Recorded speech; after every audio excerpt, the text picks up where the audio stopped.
Welcome to addition. आज इस lecture में हम स्टार्ट करेंगे class 10th science chapter 7 control and coordination. ये बेसिकली बायोलॉजी का पार्ट है, ठीक है। तो बायोलॉजी का मतलब क्या होता है, हम इसी से स्टार्ट करेंगे। बायोलॉजी का बायो का मतलब है लाइफ प्लस लॉजी का मतलब स्टडी। लाइफ का स्टडी, स्टडी करना क्या होता है बायोलॉजी। लाइफ किस में होती है, लिविंग ऑर्गेनिजम्स में, ठीक है। लिविंग ऑर्गेनिजम्स के अंदर होती है लाइफ। आपको कुछ नोट नहीं करना है, मैं आपको नोट्स प्रोवाइड करूंगा, बस आपको अपने साथ में इस चैप्टर के एनसीईआरटी को साथ में रख के पढ़ना है। और आपको अगर समझने में प्रॉब्लम हो रही है तो आप टेलीग्राम चैनल में हमसे जुड़ भी सकते हैं, ठीक है। तो चलिए स्टार्ट करते हैं।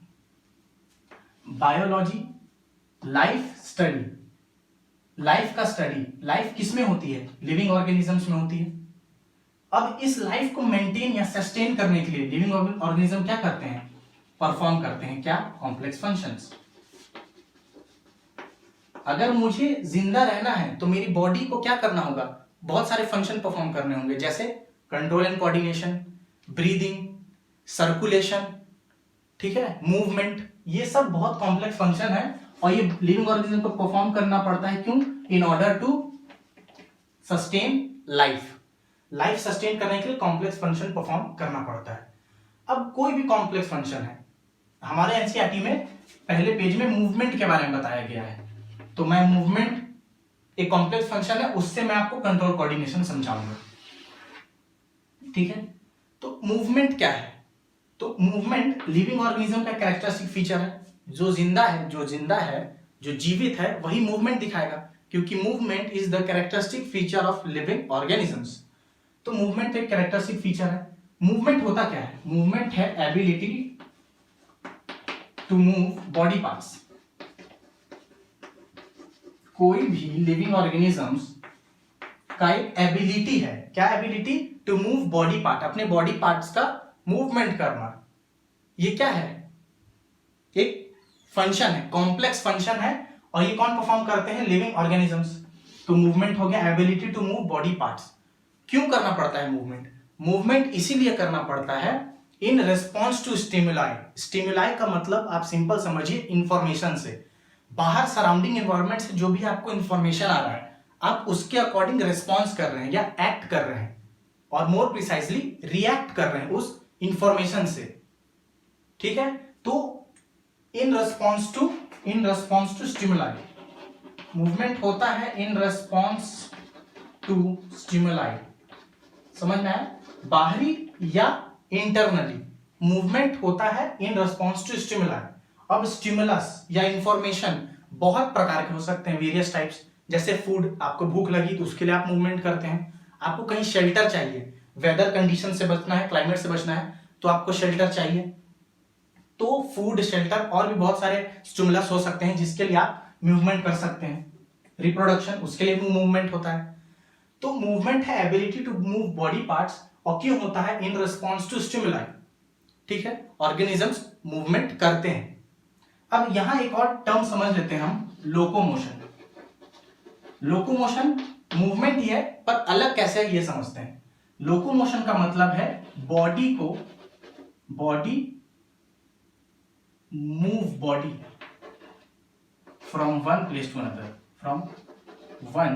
प्लेस टू अनदर, एक जगह से दूसरे जगह अगर बॉडी जा रही है, डिस्प्लेस हो रही है, जैसे ये तो मूवमेंट है, ability to move different body parts. Hand मेरा बॉडी पार्ट है, हेड एक बॉडी का पार्ट है, तो मैं अगर इसे मूवमेंट कर रहा हूं तो ये क्या है, मूवमेंट है। इसे मूव कर रहा हूं तो ये मूवमेंट है। और लोकोमोशन क्या है, जैसे मैं यहां खड़ा हूं तो मैं यहां से यहां चले गया, मेरे बॉडी की पोजीशन चेंज हो गई, तो एबिलिटी टू मूव बॉडी ये है लोकोमोशन, और ability to move body part ये है मूवमेंट। हर लोकोमोशन मूवमेंट होता है, all locomotions are movement. All locomotions are movement मैंने इसीलिए कहा क्योंकि मुझे अगर अपनी बॉडी को एक प्लेस से दूसरे प्लेस ले जाना है, लोकोमोट करना है, तो मूवमेंट जरूरी है। मेरे किसी ना किसी बॉडी पार्ट का मूवमेंट होगा। जैसे मैं वॉकिंग कर रहा हूं तो मेरे लेग्स का मूवमेंट हो रहा है, जिसके कारण मेरे बॉडी का लोकोमोशन हो रहा है। तो all locomotions are movement, but all movements are not locomotion. क्यों? ये मूवमेंट है, मेरा हैंड मूव कर रहा है, पर ये लोकोमोशन नहीं है। क्यों? क्योंकि इसके मूवमेंट से मेरा बॉडी एक जगह से दूसरी जगह नहीं जा रहा है, तो ये मूवमेंट है पर लोकोमोशन नहीं। तो all locomotions are movement but all movements are not locomotion. ठीक है, हमने मूवमेंट क्यों लिया? जैसे समझिए, मुझे मूवमेंट करना है, मैं अपने हाथ का मूवमेंट कर रहा हूं, तो इसमें मेरा ब्रेन सिग्नल भेजेगा किसको? मसल्स को, बोन्स को, कि आप ऐसे मूव करें। तो ये क्या हो गया? मेरा ब्रेन मूवमेंट को कंट्रोल कर रहा है। एक कॉम्प्लेक्स फंक्शन है, मेरा ब्रेन उसे कंट्रोल कर रहा है। ठीक है, और इसमें कौन कौन से पार्ट्स हैं मूवमेंट में? मसल्स काम कर रहे हैं, बोन्स काम कर रही हैं।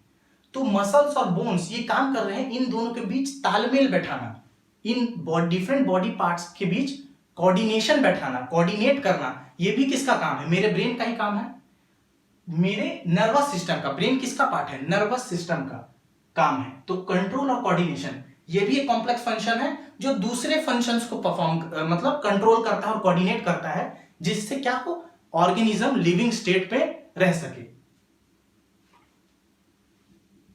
तो ऑर्गेनिज्म को अगर लिविंग स्टेट में रहना है तो कॉम्प्लेक्स फंक्शन परफॉर्म करने होंगे। इन कॉम्प्लेक्स फंक्शंस को कंट्रोल करना होगा, कोऑर्डिनेट करना होगा in order to do the function more efficiently. और उसके लिए कंट्रोल और कोऑर्डिनेशन के लिए कौन सा सिस्टम है? Nervous system. तो आगे हम बात करेंगे नर्वस सिस्टम के बारे में। तो nervous system, nervous system main system है कंट्रोल और कोऑर्डिनेशन के। एक और सिस्टम है एंडोक्राइन। एंडोक्राइन सिस्टम मैं आपको समझाता हूं। पहले एंडोक्राइन सिस्टम समझते हैं क्योंकि ये छोटा पार्ट है। एंडोक्राइन सिस्टम में क्या होते हैं? ग्लैंड्स। ग्लैंड्स क्या होते हैं? आप हायर क्लासेस में इसके बारे में डिटेल में पढ़ेंगे। ग्लैंड्स वो सेल होते हैं या टिश्यू होते हैं जो कि कुछ सिक्रीट करते हैं।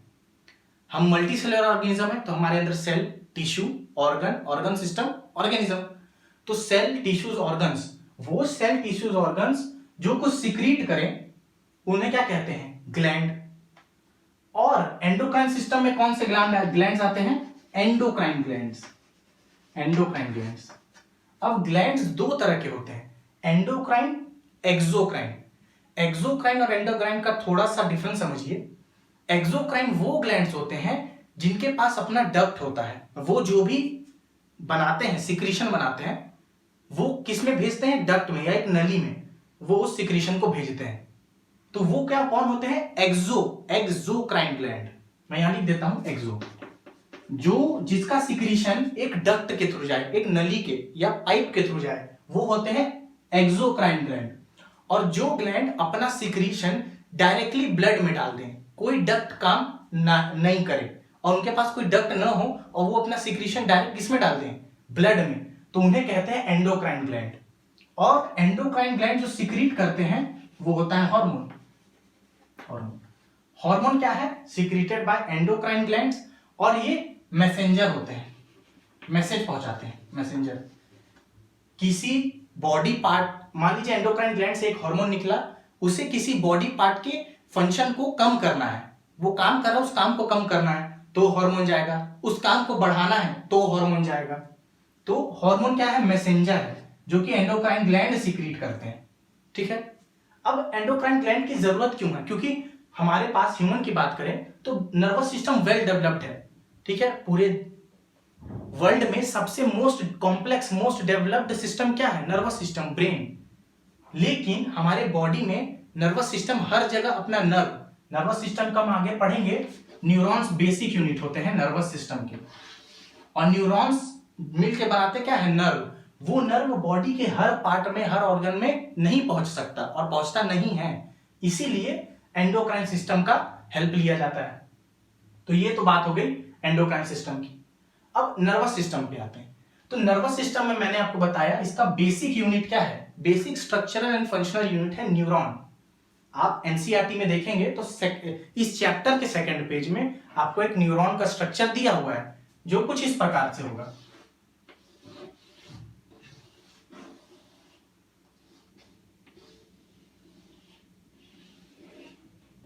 ठीक है, ये इस प्रकार से आपका न्यूरॉन होगा। न्यूरॉन, तो न्यूरॉन क्या है? Basic unit, basic structural and functional unit of nervous system. क्या है? न्यूरॉन। अब न्यूरॉन के डिफरेंट डिफरेंट पार्ट्स हैं। क्या क्या पार्ट्स हैं? तो जैसे आप एक न्यूरॉन का सिंपल स्ट्रक्चर देखेंगे तो इसमें जो मेन पार्ट है ये है सोमा। सोमा या सेल बॉडी, क्योंकि न्यूरॉन क्या है? बेसिकली सेल है। ठीक है, तो उसमें सेल बॉडी या सोमा या साइटोन, और इसके दो प्रोजेक्शंस होते हैं। एक होता है डेंड्राइट, डेंड्राइट, और एक होता है एक्सॉन। तो तीन पार्ट्स हो गए कुल, एक सेल बॉडी और दो प्रोजेक्शन, डेंड्राइट, एक्सॉन। ठीक है, अब इसमें ट्रांसमिशन कैसे होता है? नर्व इंपल्स का। नर्व इंपल्स मतलब कोई इंफॉर्मेशन आई और वो न्यूरॉन में जब ट्रांसफर होती है तो उसे क्या कहते हैं? इंपल्स। ठीक है, आप ऐसा समझ लीजिए कि एक वायर है, उसमें करंट पास हो रही है, तो वायर यहां समझ लीजिए न्यूरॉन को जो करंट पास हो रही है उसे क्या कहा जाता है? इंपल्स। तो स्टिमुलस, स्टिमुलाई ये रिसीव करता है या इंफॉर्मेशन रिसीव करता है। जैसे आपने कुछ हॉट ऑब्जेक्ट को छुआ तो यहां पर कौन क्या होते हैं? यहां पर टिप पे डेंड्राइट्स, तो वो डेंड्राइट इंफॉर्मेशन कलेक्ट कर लेते हैं। तो डेंड्राइट से क्या होता है? रिसीव होता है स्टिमुलस या इंफॉर्मेशन। अब ये इंफॉर्मेशन डेंड्राइट पे जैसे ही आएगा तो कुछ केमिकल रिएक्शंस ट्रिगर होंगी, कुछ केमिकल रिएक्शन स्टार्ट होगी, और वो केमिकल रिएक्शंस फिर एक बिजली, इलेक्ट्रिकल इंपल्स को रिलीज चालू करेगी। वो इलेक्ट्रिकल इंपल्स सेल बॉडी में आएगा। कहां से? डेंड्राइट से कहां आएगा? Cell body. सेल बॉडी से ट्रांसफर होगा एक्सॉन, एक्सॉन से ट्रांसफर होगा नर्व एंडिंग। ये एक्सॉन का आखिरी वाला पार्ट है पूरे न्यूरॉन का, इसे कहते हैं नर्व एंडिंग। तो इंपल्स आया कहां से? पहले इंफॉर्मेशन आया डेंड्राइट में, डेंड्राइट्स में केमिकल रिएक्शन हुए जो कि ट्रिगर किए इलेक्ट्रिकल इंपल्स, वो आया साइटोन में, साइटोन से एक्सॉन, एक्सॉन से नर्व एंडिंग में। अब नर्व एंडिंग में क्या होगा? वो इलेक्ट्रिकल इंपल्स दोबारा केमिकल रिलीज करवाएंगे, और केमिकल रिलीज होगा, वो केमिकल रिलीज हो सकता है इसके आगे एक और न्यूरॉन लगा हो,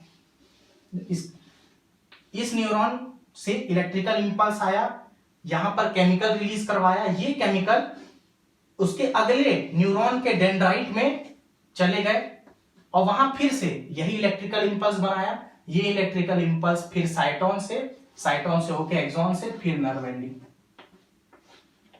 समझ में आया? या ये हो सकता है कि इस न्यूरॉन के बाद न्यूरॉन दोबारा ना हो, कोई मसल हो, कोई मसल हो, आप मान लीजिए कोई मसल, और उस मसल में वो इंपल्स चला जाए, इंफॉर्मेशन। ठीक है, तो ये न्यूरॉन और जो मसल के बीच का जंक्शन है उसे कहा जाता है न्यूरोमस्कुलर जंक्शन। न्यूरो मतलब न्यूरॉन और मसल मस्कुलर, न्यूरोमस्कुलर जंक्शन। तो इंपल्स वहां ट्रेवल कर जाता है। तो इंपल्स का ट्रेवल का आपने ट्रांसमिशन का पाथवे देखा, डेंड्राइट, साइटोन, एक्सॉन, दूसरे का डेंड्राइट या फिर मसल। ठीक है, आप चाहे तो ये डायग्राम ड्रॉ कर सकते हैं।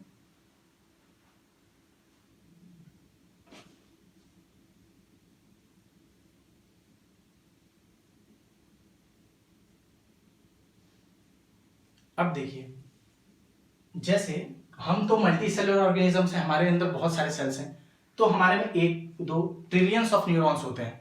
ठीक है, लेकिन जो यूनिसेलुलर ऑर्गेनिज्म है उसके पास एक ही सेल है, तो वो अपना हर function, control, coordination, respiration, excretion सब एक ही सेल से करता है। ठीक है, अब मैंने ये बताया कि न्यूरॉन क्या है? Structural and functional unit of nervous system. ठीक है, तो ऐसा बात नहीं है कि नर्वस सिस्टम में सिर्फ न्यूरॉन्स ही हों। नर्वस सिस्टम में न्यूरॉन्स के अलावा भी सेल होते हैं। एनसीईआरटी में आप डायग्राम देखेंगे तो ये जो आपका एक्सॉन दिया है उसके आसपास ऐसे सेल्स लगे होंगे और उसमें लेबलिंग होगा श्वान सेल्स। श्वान सेल्स, ये सेल्स क्या करते हैं? माइलिन शीट बनाते हैं। आप हायर क्लासेस में पढ़ेंगे माइलिन शीट, और वो फिर इंपल्स ट्रांसमिशन में हेल्प करता है। वैसे ही और भी सेल्स होते हैं जो न्यूरॉन्स के अलावा हैं, other cell other than neurons, जैसे श्वान सेल। और भी सेल्स होते हैं जो इस न्यूरॉन को प्रोटेक्शन भी देते हैं और न्यूट्रिशन भी देते हैं। ठीक है, तो ये हो गया आपका न्यूरॉन के बारे में और इम्पल्स का ट्रांसमिशन, कैसे डेंड्राइट से आके सेल बॉडी से एक्सॉन, एक्सॉन से दूसरे न्यूरॉन के डेंड्राइट या दूसरे मसल में। ठीक है, अब हम बात करते हैं न्यूरॉन का, तो हमने बात कर लिया। हम बात करते हैं नर्वस सिस्टम के अलग अलग पार्ट्स की। तो नर्वस सिस्टम में और कौन कौन से पार्ट हैं, तो आप देखेंगे कि नर्वस सिस्टम के दो पार्ट्स हैं। एक है सेंट्रल नर्वस सिस्टम, नोट्स में आपको इसका फुल फॉर्म मिल जाएगा, मैं एब्रिविएटेड फॉर्म में लिख रहा हूं, सेंट्रल नर्वस सिस्टम। और एक है peripheral nervous system. Main nervous system है ये सेंट्रल, नाम ही है सेंट्रल, और पेरिफेरल मतलब पेरिफेरी, सेंटर के अराउंड जो है वो क्या है, पेरिफेरल नर्वस सिस्टम। तो जो सेंट्रल नर्वस सिस्टम है उसमें क्या आते हैं, ह्यूमन की बात करूं, ब्रेन और spinal cord. Central nervous system में ब्रेन और स्पाइनल कॉर्ड आते हैं, और पेरिफेरल नर्वस सिस्टम में नर्व्स आती हैं। कौन सी नर्व्स, जो यहां से ओरिजिनेट हुई हैं, ब्रेन से जो नर्व निकलती हैं और स्पाइनल कॉर्ड से जो नर्व निकलती है, उन्हें मिलाकर कहा जाता है पेरिफेरल नर्वस सिस्टम। अब ये जो नर्व निकलती है वो दो टाइप्स की होती है। अगर ब्रेन से निकल रही है तो कहते हैं क्रेनियल नर्व। देखिए क्रेनियल वर्ड कहां से आया, ब्रेन जो है बहुत डेलिकेट है, बहुत सॉफ्ट है, तो उसे प्रोटेक्ट करने के लिए स्कल है, बोन का कवरिंग, उसे क्या कहते हैं, स्कल, या बायोलॉजिकल लैंग्वेज में क्रेनियम, उसी क्रेनियम से आया है क्रेनियल। तो ब्रेन से निकलने वाली nerves cranial nerves, spinal cord से निकलने वाली नर्व्स स्पाइनल नर्व्स। ठीक है, अगर ह्यूमन की बात करें तो 12 क्रेनियल नर्व्स हैं और 31 स्पाइनल नर्व्स हैं। ये पेयर में होती हैं, एक राइट साइड एक लेफ्ट साइड। ठीक है, क्रेनियल नर्व्स 12, स्पाइनल नर्व्स 13। अब अगले लेक्चर में, यहां तक इस लेक्चर को यहीं हम रोकते हैं, अगले लेक्चर में हम ये पेरिफेरल नर्वस सिस्टम्स के भी पार्ट पढ़ेंगे, सीएनएस में ब्रेन स्पाइनल कॉर्ड का क्या फंक्शन है, और फिर आगे और डिवाइड करेंगे, और फिर रिफ्लेक्स एक्शन जो कि स्पाइनल कॉर्ड का फंक्शन है, रिफ्लेक्स एक्शन वो भी पढ़ेंगे। तो आज के लेक्चर के लिए इतना ही, थैंक यू।